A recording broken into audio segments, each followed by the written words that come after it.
¿Y si te dijera que el mejor jugador del mundo casi dejó el fútbol antes de entender quién era? No fue formado por academias de élite. Fue forjado en el silencio, entre calles olvidadas y piernas que decían basta. Esta no es una historia de goles. Es una historia de heridas, de fe y de regreso. Hoy, el Balón Dorado brilla en sus manos, pero su mayor conquista no se puede medir en trofeos. Lo que estás a punto de ver nunca lo viste en las portadas. Antes de las cámaras, antes de los estadios, hubo un cuarto pequeño en Vernon, donde el mundo cabía en una pelota vieja y una madre cansada. Allí creció Ousmane, entre paredes finas y sueños que apenas se atrevían a ser pensados. Su infancia no fue de lujos, pero sí de códigos invisibles: respeto, silencio, mirada firme.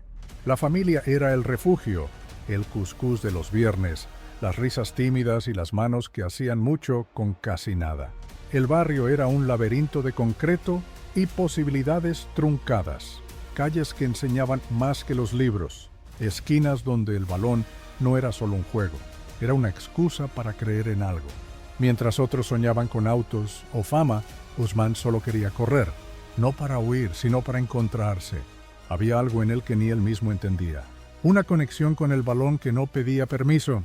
Jugaba descalzo con piedras como arcos, bajo la lluvia, en la tierra, sin quejarse jamás. Su madre no le hablaba de fútbol, pero sí de dignidad. Le enseñó que no importa cuán fuerte sea el mundo allá afuera, uno nunca debe olvidar de dónde viene. Y ese mensaje se le quedó grabado como un tatuaje invisible, porque en ese hogar donde a veces faltaba todo, jamás faltó fe. Dembélé nació lejos de los focos, pero muy cerca de lo esencial. Y aunque nadie lo sabía entonces, en ese niño callado que jugaba sin testigos, ya habitaba la semilla de una historia destinada a romper el ruido del mundo. No hubo aplausos ni trofeos, solo un balón desinflado, un callejón polvoriento y un niño que no necesitaba nada más. Para Ousmane, jugar no era un acto de diversión, era necesidad. Cada vez que tocaba la pelota, algo dentro de él se ordenaba, como si el ruido del mundo se apagara y todo encontrara sentido. Era su idioma secreto, su forma de hablar cuando las palabras no salían. A los demás les costaba entenderlo. No era el más fuerte, ni el más alto, ni el más ruidoso, pero cuando recibía el balón, las reglas cambiaban. Se movía con naturalidad, como si el cuerpo supiera cosas que la mente aún no había descubierto. Usaba ambos pies con la misma precisión. Driblaba con suavidad feroz, como quien baila entre el caos. No lo hacía para impresionar, lo hacía porque no conocía otra manera de existir. Los entrenadores del barrio empezaron a notar su diferencia. Un chico flaco, tímido, pero con una visión del juego que parecía adelantada al tiempo. Algunos intentaron encajarlo en moldes. Querían que fuera más disciplinado, más convencional. Pero él siempre volvía a su esencia. Jugaba como sentía, no como le pedían. Fue en esos días, sin saberlo, que empezó a entender que lo suyo no era normal. Que ese vínculo con el balón no lo tenían todos. Y con esa conciencia vino también el peso de la expectativa. Por primera vez se sintió observado. Pero aún era libre, aún jugaba sin miedo a fallar. Ese fue su primer gran privilegio, descubrir su talento sin presión. Aprender que lo que lo hacía diferente no era una rareza, sino un regalo. Uno que con el tiempo tendría que aprender a proteger. Si valoras historias así, apóyanos con un like. Suscríbete al canal y comparte este video con quienes también creen en el poder de la perseverancia. Tenía apenas 13 años cuando le ofrecieron una prueba en el Rennes. Para muchos era una bendición. Para él también un corte abrupto, porque aceptar significaba dejar su casa, su barrio, su madre. Significaba madurar antes de tiempo. En la estación de tren, con una mochila liviana y los nervios pesados, Dembélé miraba por la ventana con los ojos llenos de preguntas. ¿Y si no era suficiente? ¿Y si se equivocaba? El centro de formación no era hostil, pero sí frío. Todo era estructurado, calculado, evaluado. Entrenamientos a primera hora, comidas sin sabor, camas ajenas. No había abrazos, solo competencia. Era el más callado del grupo, el que observaba en silencio, el que cargaba con la mirada de una madre que había apostado todo por él sin pedir nada a cambio. En el campo, Seguía siendo él, distinto, fluido, creativo, pero fuera de él todo costaba. Soportar la nostalgia, adaptarse al ritmo, seguir firme mientras otros caían. Era la etapa donde muchos chicos con talento se quebraban, pero Ousmane resistió, no por ambición, por lealtad a su madre, a su historia, a ese niño que en Vernon jugaba solo en la lluvia. La vida en la residencia lo hizo más fuerte, pero también más introspectivo. Aprendió a procesar el dolor sin expresarlo, a convertir la soledad en gasolina. Cada vez que dudaba, recordaba la frase de su madre: no mires lo que falta, mira lo que ya lograste. Y eso bastaba para seguir. Esa primera oportunidad fue también su primera renuncia. La infancia quedó atrás. El camino a la élite había comenzado. El debut llegó rápido, más rápido de lo que él mismo imaginaba. Tenía apenas 18 años cuando pisó el césped con la camiseta del Rennes. En su segundo partido ya marcaba. En el tercero asistía. En cuestión de semanas, su nombre estaba en portadas que jamás había soñado leer. Pero el brillo no vino solo. Trajo consigo un nuevo tipo de sombra. Ahora todo el mundo lo miraba. Ya no era el niño flaco del barrio, era una promesa. Y con esa palabra vinieron otras: estrella, genio, esperanza. Cada jugada era evaluada, cada silencio interpretado. En las entrevistas no sabía qué decir. En las redes lo convertían en ídolo y en blanco con la misma facilidad. Era joven, pero ya no le estaba permitido fallar. En el campo seguía siendo diferente. No jugaba, creaba. Cada toque suyo podía cambiar un partido. Pero esa libertad que lo había definido empezó a ser vigilada. Querían que jugara bien, pero también que cumpliera con expectativas ajenas. El instinto comenzó a chocar con la estrategia. La pureza con la presión. Cuando llegó la oferta del Borussia Dortmund, entendió que era un salto inevitable. Otro país, otra lengua, otro desafío.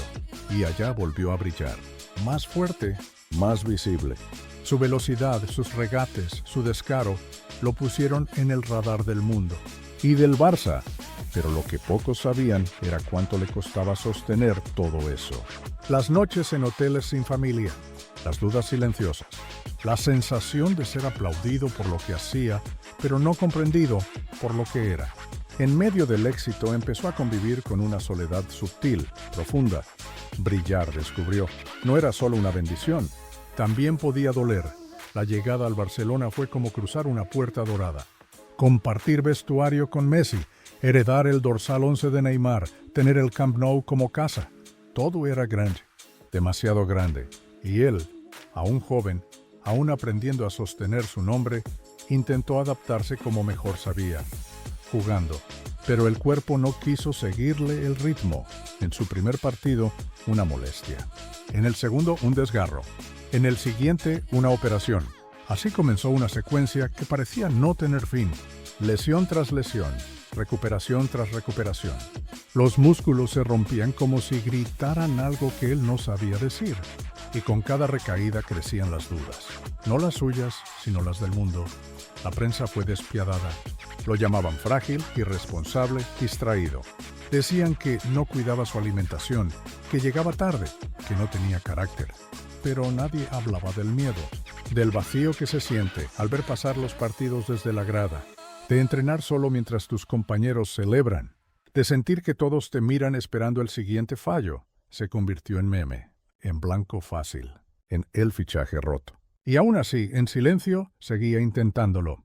Se apoyó en su círculo más íntimo, cambió de hábitos, ajustó su alimentación, contrató preparación personalizada. No por presión externa, sino por orgullo propio, porque sabía que dentro de ese cuerpo frágil vivía una historia que aún no había terminado. Aprendió que la batalla más dura no era contra un rival, sino contra su propia frustración, contra la impaciencia, contra la etiqueta de promesa incumplida. Y en esa lucha diaria, sin cámaras, sin titulares, empezó a reconstruirse desde adentro. Las lesiones no lo definieron, pero lo transformaron. Cuando los focos se apagaron y las críticas se repitieron hasta volverse ruido de fondo, Ousmane eligió el silencio. No hubo comunicados ni entrevistas emocionadas, solo una decisión firme: reconstruirse. no para demostrar nada a los demás, sino para reencontrarse consigo mismo. Fue un proceso largo, invisibilizado por los medios que ya lo daban por perdido. Mientras el mundo hablaba de nuevas estrellas, él madrugaba para fortalecer sus músculos, reformular sus rutinas, cuidar su mente.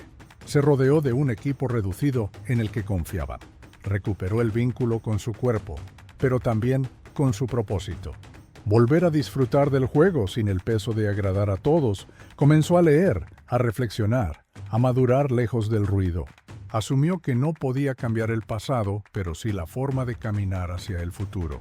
No renegaba de sus lesiones, las aceptaba como parte de su viaje. Aprendió a escuchar su cuerpo, a respetar sus tiempos, a no forzarse por ansiedad, sino avanzar con paciencia. Cuando regresó al campo, no era el mismo. No solo físicamente, había una claridad en su mirada que antes no tenía. Se notaba en los gestos, en la templanza. Ya no jugaba como una promesa. Jugaba como alguien que sabe lo que costó volver, como alguien que entendió que el talento sin conciencia se desgasta, pero con equilibrio puede renacer.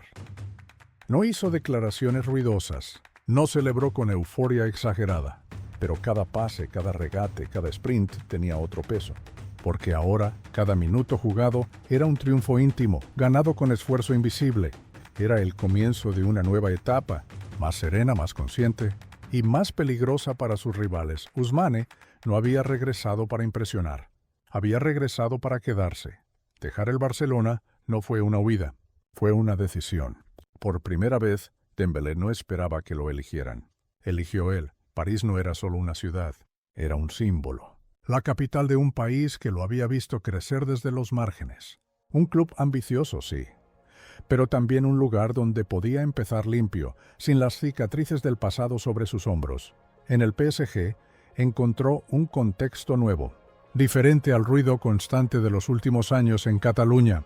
Más maduro, más en paz consigo mismo, Ousmane empezó a jugar con libertad renovada. Ya no estaba obligado a demostrar nada. Jugaba porque quería, no porque debía, y eso se notaba en cada arrancada, en cada decisión lúcida. En cada conexión con el equipo, se convirtió en pieza clave, no como la figura ruidosa, sino como ese jugador silencioso que desequilibra sin anunciarse. El vestuario lo respetaba, los jóvenes lo escuchaban. Los hinchas empezaban a entender que había algo especial en su manera de no buscar protagonismo, pero aún así influirlo todo. Fuera del campo, su vida también cambió. Más familia, menos distracciones, más propósito, menos ansiedad. París fue el espacio donde recuperó algo esencial, el disfrute. Volvía a sonreír al jugar. Volvía a sentir que el fútbol no era una obligación, sino un regalo. Y entonces, todo encajó. Su cuerpo respondía. Su mente estaba clara. Su juego, en plenitud. Lo que antes parecía fragmentado, ahora era unidad. París no lo salvó. Le dio el escenario para salvarse a sí mismo. Dembélé había vuelto, no como promesa, sino como realidad madura. Y lo mejor, aún estaba por venir. En el París del crepúsculo, algo se rompía y algo renacía al mismo tiempo. Esa temporada, Dembélé dejó de ser solo aquel futuro de promesas para convertirse en el corazón de una campaña histórica. La prensa europea hablaba de cuádruple, pero para él, cada partido era un nuevo reto contra su sombra interna. El PSG conquistó la Ligue 1 y la Copa Nacional con autoridad. En la Liga, sus goles fueron medicina cuando el equipo flaqueaba. En la Copa, apareció en momentos decisivos, con goles que silencian estadios. Pero el relato más poderoso se escribió en la Champions League. En semifinales contra el Arsenal, fue él quien bajó la muralla inglesa. En la final frente al Inter de Milán, su visión dio los pases que destrozaron la defensa rival. Aquel 5-0 no fue solo goleada, fue declaración. Y Dembélé, con 2 asistencias, quedó dentro de cada una de esas jugadas. Como si el balón lo reconociera y le respondiera. Esa campaña acumuló estadísticas de leyenda, más de 30 goles y decenas de asistencias en todas las competiciones, liderando en contribuciones clave. Se ganó el respeto de compañeros, rivales y cronistas. Pero su liderazgo no fue oral ni estridente. Fue silencioso, hecho de presencia. Llegar primero al entrenamiento, cuidar los pequeños detalles, mirar al que duda con gesto de aliento. Fue el faro que guió al equipo en noches difíciles, cuando el cansancio miraba con ojos oscuros, y justo cuando la temporada estaba a punto de cerrarse, como el signo final en un pergamino perfecto, llegó la nominación al Ballon d'Or. Los ojos del mundo se volvieron hacia él, pero en su mente no estaba la vanidad. Estaba la memoria del niño que jugaba sin testigos. Estaba el eco de las lesiones, las recaídas, las noches de ansiedad. Y todo confluyó en un instante en que un trofeo individual sellaría colectivamente un viaje de reconstrucción. La temporada histórica no fue solo por los trofeos, fue porque en ese año Dembélé se proclamó dueño de sí mismo. La noche de gala en París tenía brillo en cada rincón. Vestidos, trajes, cámaras, focos. En el centro de todo, un hombre que hacía apenas unos años había sido duda, broma, etiqueta rota. Cuando anunciaron a Ousmane Dembélé como ganador del Balón de Oro 2025, por un instante el mundo pareció detenerse. Él no levantó los brazos. Cerró los ojos, respiró y recordó Vernon, su madre, las piedras que hacían de arco, los trenes que tomó solo, las noches sin dormir por dolor físico y emocional. Recordó cuando lo dieron por acabado, cuando cada músculo parecía traicionarlo. Recordó cada caída. Y cada vez que, sin testigos, decidió no rendirse, subió al escenario sin estridencias, con paso sereno, con el mismo silencio que lo acompañó toda la vida.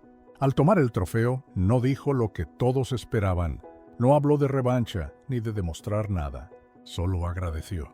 A su familia, a los que creyeron cuando no había razones, a su equipo y a sí mismo, por no abandonar el camino. El Balón de Oro no cambió quién era. Solo confirmó lo que él ya sabía, que no hacía falta gritar para hacerse escuchar, que se podía triunfar sin renunciar a la humildad, a la memoria, a la esencia. Esa noche, más que un trofeo, levantó su historia, y el estadio donde fue premiado no estalló en euforia. Estalló en respeto, porque todos entendieron que ese oro no brillaba por el metal, brillaba por el recorrido. Cuando se apagan los estadios y el eco de los goles se desvanece, queda algo más profundo: el legado. Y el de Ousmane Dembélé no se mide solo en títulos, ni en estadísticas, ni siquiera en un Balón de Oro. Se mide en miradas, en inspiración silenciosa, en cada joven que se siente extraño, que camina sin certezas y que al ver su historia decide no rendirse. Él representa a los que fueron subestimados por ser distintos, a los que no gritan, pero resisten, a los que cargan heridas invisibles y aún así salen a jugar cada día. Su figura ya no es solo la de un futbolista brillante, es la de un ser humano que supo transformar el dolor en arte, la presión en temple, la duda en fe, en escuelas de barrio, en canchas de tierra, en hogares humildes donde los sueños parecen lejanos. Su nombre circula como una bandera, no porque sea perfecto, sino porque es real, porque mostró que se puede caer y volver, que se puede perder el rumbo y reencontrarlo, que la gloria no siempre está en lo alto, sino en saber de dónde se viene y por qué se sigue. Dembélé no busca estatuas, no necesita homenajes. Su legado está vivo en cada sonrisa que provoca, en cada niño que ahora cree que también puede, en cada corazón que aprendió con él que el silencio también es fuerza. Su historia no termina con un trofeo. Termina con una puerta abierta para todos los que vienen detrás. Ousmane Dembélé nos demostró que el silencio no es debilidad, es profundidad. Que caerse no te define, pero levantarte, eso te transforma. Su historia no es solo de fútbol, es de dignidad, paciencia y coraje. Si esta historia te tocó, dale like, suscríbete al canal y cuéntanos en los comentarios qué jugador te gustaría ver aquí, porque esta comunidad es para quienes creen que los sueños más grandes nacen en los lugares más humildes, y tú también formas parte de eso.